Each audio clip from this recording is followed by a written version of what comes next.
എടെ നമുക്ക് ഇനി മുതൽ പിങ്കിയെ പോലെ ആയാലോടി. എങ്ങനെ? നല്ലോണം പഠിച്ച എല്ലാ വിഷയത്തിനും ഫുൾ മാർക്ക് ഒക്കെ വാങ്ങി ക്ലാസ്സിലെ ടോപ്പ് ആയാലോ നമുക്ക്. നീ നടക്കുന്ന കാര്യം വല്ലതും പറ. നമ്മളൊക്കെ എത്ര തലകുത്തി നിന്ന് പഠിച്ചാലും ഫുൾ മാർക്ക് കിട്ടത്തില്ല. ആ അതും ശരിയാ. എന്നാൽ ഇവക്ക് എങ്ങനെയാണ് ഇങ്ങനെ മാർക്ക് കിട്ടുന്നേ? നമുക്ക് അവളോട് തന്നെ ചോദിക്കാം. എടെ പിങ്കി, നീ ഒരു ദിവസം എത്ര മണിക്കൂർ പഠിക്കൂടെ? ഞാൻ ഫുൾ ടൈം പഠിത്തവാ. ആണോ? നീ രാവിലെ എത്ര മണിക്ക് എണീക്കും? 4 മണിക്ക്. എന്നിട്ട് അപ്പൊ തന്നെ പഠിക്കാൻ തുടങ്ങുമോ? ആ പഠിക്കാൻ തുടങ്ങും. എന്നിട്ട് വൈകുന്നേരം കോളേജിൽ നിന്ന് വീട്ടിലെത്തിയിട്ടും പഠിക്കുവോ? ആ പഠിക്കും. എത്ര മണി വരെ പഠിക്കും? 10 മണി വരെ. എന്റെ പൊന്നോ, നിനക്ക് പഠിക്കാൻ ടൈം ടേബിൾ ഒക്കെ ഉണ്ടോടി? ആ ഉണ്ട്, ഞാൻ അലാറം വെച്ച് പഠിക്കും. നിനക്ക് പഠിത്തത്തിനിടയ്ക്ക് റെസ്റ്റ് ഒന്നും ഇല്ലേടി? ആ ഉണ്ടല്ലോ, റെസ്റ്റ് ചെയ്യുന്ന സമയത്ത് ഞാനും ചേച്ചിയും ഗെയിം കളിക്കും. എന്ത് ഗെയിമാ കളിക്കുന്നേ? ഞങ്ങൾ അങ്ങോട്ടും ഇങ്ങോട്ടും ജനറൽ നോളജ് ക്വസ്റ്റ്യൻ ചോദിക്കും. അയ്യേ എന്റെ പൊന്നോ, ഇവിടെ ഫാമിലി മൊത്തം പഠിപ്പി ഫാമിലി ആണെന്ന് തോന്നടി.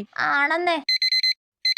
അതെന്താടി പിങ്കി, കോളൊക്കെ വരുന്നുണ്ടല്ലോ? ലവറാണോ? ലവ് ഒന്നും എനിക്കിഷ്ടല്ല. ഇതെനിക്ക് അടുത്ത വിഷയം പഠിക്കാനുള്ള അലാറം അടിച്ചതാ. എടി, ഇവിടെ റോബോട്ടോ മറ്റോ ആണെന്ന് തോന്നടി. ആണെന്നേ. എന്റെ പൊന്നോ, നമുക്ക് ഇങ്ങനെയൊന്നും പഠിക്കാൻ പറ്റത്തില്ലടി. അത് ഉറപ്പല്ലേ?